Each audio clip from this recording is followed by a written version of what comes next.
Kajing elang jong kun hun menteri mentagasni kala menjur bahkan ledra ya gajing penkala ya kibil haga dorbar tawan kaban sedang nedok arpo pratri rumpang hadok khatlai tri leber arajar apusan ini kibil ki kentub ya Meghalaya State Investment Promotion and Facilitation Bill araja apusan ka Meghalaya Fiscal Responsibility Management Amendment Bill ka Corpus Fund kabala penkiu syaka siajar Sanklur tingka kajing penkala ya Meghalaya Goods and Services Tax kat kum kerai jong GST Council nangta kanraru ya ka Water Prevention and Control of Pollution Amendment Act kat kum ki kindon ki balapas hapo ka parliament Menteri rangba ukonrat ki samau lapen tipru ba nedra ya kajing penkala ya ka Meghalaya Police Act ban besu ya ki kendon kat kum kajing betha jong ke Supreme Court ba ya DGP de banne arsnem AA hakakam kawaipat baka sorkar kan ledra kalong ka Meghalaya Registration of Death and Birth Amendment Rules.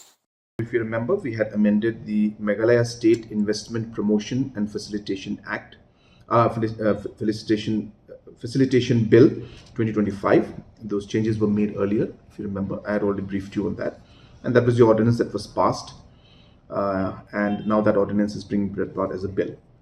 Second was the amendment of the Meghalaya Fiscal Responsibility and Budget Management Act.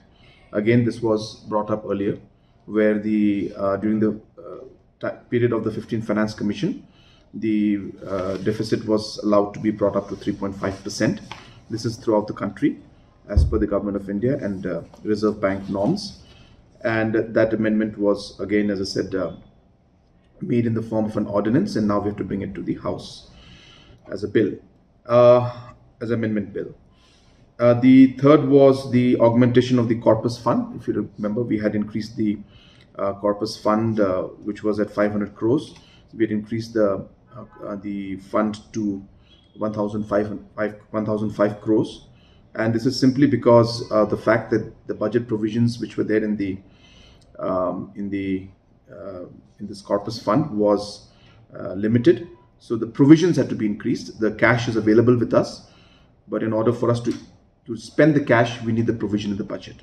So therefore, this is being created because we have received additional funds from our taxes and from different funds coming in for the CSS, and so on and so forth.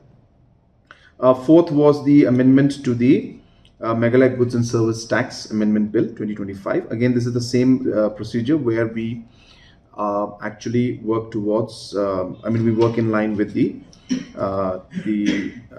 GST Council, the decisions that are taken. All states have to ratify it and make necessary amendments to go in line with the decisions that were made in the GST Council. So this is a normal thing that happens. And again, this particular bill, the amendment bill, is being brought in, and the ordinance for that was passed earlier. Similarly, there's the Water Prevention and Control of Pollution Amendment Act.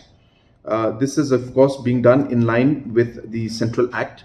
The Central Act has been amended, and therefore we as a state and all the other states also have to necessary amendments have to be made from our side. So it is basically, as I said, regularizing the provisions that have been passed by the Parliament. We have also put in the amendment for the Meghalaya Police Act. Just explain this part because this has not come in yet as an ordinance. So if you recall, the Supreme Court had made observations regarding the police, regarding the DGP, in the sense that DGP, as you recall, that is the list is sent to the UPSC, and then based on that, the UPSC gives a panel of names. And in the Supreme Court ruling, if you remember, the Supreme Court ruling says, and I quote, "And once he has been selected for the job, he should have a minimum tenure of at least 2 years, irrespective of his date of superannuation." This was the court order. In the Police Act that we had made in 2010, which was prior to this decision of the Supreme Court, this particular provision was not incorporated in the Police Act, which means that we were following it, but the Act had to be amended to put that part into the Meghalaya Police Act. So that those aspects have been now added, and we are making the necessary changes to incorporate this particular factor regarding the appointment of DGP in the amended act. Yeah, so we have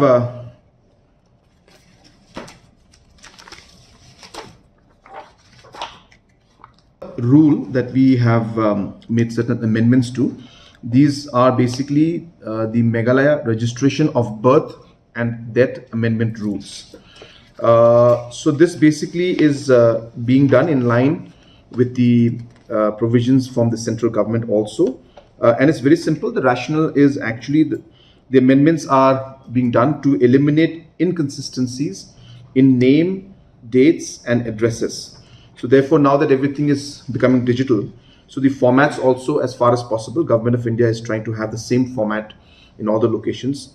So we'll have a specific form to be put in for the birth report, digital registration system, the use of the birth data, enhanced birth certificates. So it's nothing but streamlining the administrative part of the registration process. So those rules have to be amended. So those rules were amended today, and necessary amendments to make it consistent with the forms and the framework followed in the rest of the country, and especially Government of India is being done.